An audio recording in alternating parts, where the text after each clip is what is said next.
Hello, thank you very much once again. Great thanks to the organizers of this important forum, Critical Thinkers International. My great appreciation to Nana Aqua. And my second topic will be concerning the Representation of People's Amendment Act.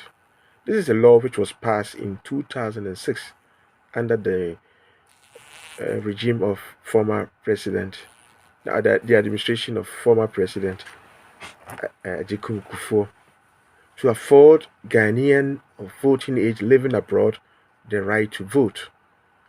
It has, however, not been implemented 16 years after passage. So in December 2017, the High Court in Accra, Human Rights Division, presided over by the then uh, is Lord Justice Anthony K. Yeboah, of loud memory, deceased now, ordered the Electoral Commission to implement within 12 months the Representation of People Amendment Act, also known as R.O.P.A.A law. So the Justice Anthony Yeboah, said that the EC had, for the last 10 years, breached the rights of Ghanaians living abroad by failing to give them an opportunity to vote. He condemned the EC, Electoral Commissioner's failure to address challenges preventing Ghanaians living abroad from voting, and specifically asked them to ensure that arrangements are made for such people to vote in 2020 election. But it couldn't happen, though the EC created a committee to make the necessary arrangements. Since this forum is concerns how we fared in the Fourth Republic, I will just give a small history what the Electoral Commission did since 2006. Since the law was passed in 2006, at the 2006, the article is Article 699, which allows citizens, Ghanaian citizens abroad, to vote. Currently, only diplomats, expatriates, and students are allowed to vote in various Ghana embassies. Since the law was voted, the then Electoral Commissioner in 2007, Dr. Kwadwo Farijan, started making preparations to implement the R.O.P.A.A in stages. In July 2007, the acting director of public affairs of the EC, Addo, announced that the EC was to formulate regulations and for implementation of the R.O.P.A.A after planned tour of Asia, Europe, America, African countries where diasporans vote, but nothing happened. In 2011, the EC set up a committee to produce some modalities, but still nothing happened. It is total discrimination. Why can we say that? The International Electoral Knowledge Network reports that there are 115 countries in the world, including 28 in Africa, 28 African countries, that allows their citizens living abroad to vote. Of Ghana singled out as a case of a country that has, though, passed the law, but has not implemented it. So, which means it's contradictory. Even poor African countries like Mali, Niger, allows their citizens living abroad to vote. I will later explain the importance. Why is it important to allow our citizens living abroad to vote later? Because the diasporans contribute a lot to our local economy. And what has the current Electoral Commission done? The constitutional instruments for the implementation of the Representation of the People's Amendment Act R.O.P.A.A has been presented finally to Ghana's parliament. This declaration was made by Dr. Bosman Asare, Deputy Electoral Commissioner, who doubles as the chairman of the R.O.P.A.A Implementation Committee in April 2020. Dr. Asare indicated that the CI has made it to the legislature and Parliament will have a pre-laying meeting on it in May 2020. May 2020. I'm repeating, May 2020. Till May 2020, nothing happened. Nothing happened till date. Under normal circumstances, documents submitted to Parliament for consideration, be they a bill or CI, need to be gazetted. Then 14 days later, they are laid in Parliament to pave the way for members to view them. For unknown reasons, the R.O.P.A.A CI is still not laid in Parliament. In the case of constitutional instrument, unlike other bills that have to be voted, Parliament needs not to do anything for it to become a law. And after 21 days of it having been laid, it becomes the law, banning any member challenging it. So currently, there's a need um,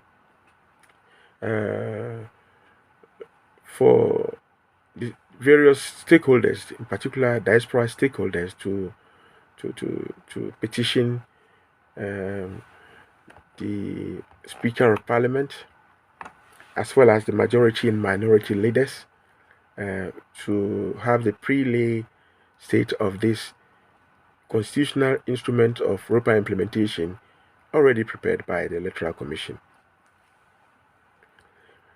And as I said, why is it important to allow to implement this law, which was voted to allow Ghanaians living abroad to vote? I have a report which just came from the Bank of Ghana, a summary report released by the World Bank this month too, alongside with the country's remittance inflows. The report puts in a proper perspective the discussion of the invaluable contribution made by Ghanaians in diaspora to the national economy and economic development of motherland Ghana. Some of the salient fact figures are summarized as follows. Remittances from Ghanaians abroad grew by 5% from $3.39 billion in 2019 to $5.57 billion in 2020, irrespective of pandemic, the COVID pandemic. $5.57 billion. This was confirmed by Mr. Philip Abreduotu, head of research, Bank of Ghana. In 2017, the remittances peaked at 3.54 billion, but fell to 3.52 and 3.39 in 2018 and 2019 respectively. So 2020 figure is equivalent to 5.2% of gross domestic product. 5.2% of Ghana's GDP.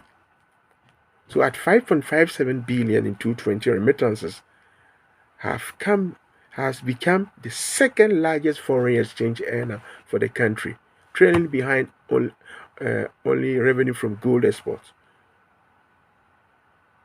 while surpassing those from crude oil and cocoa.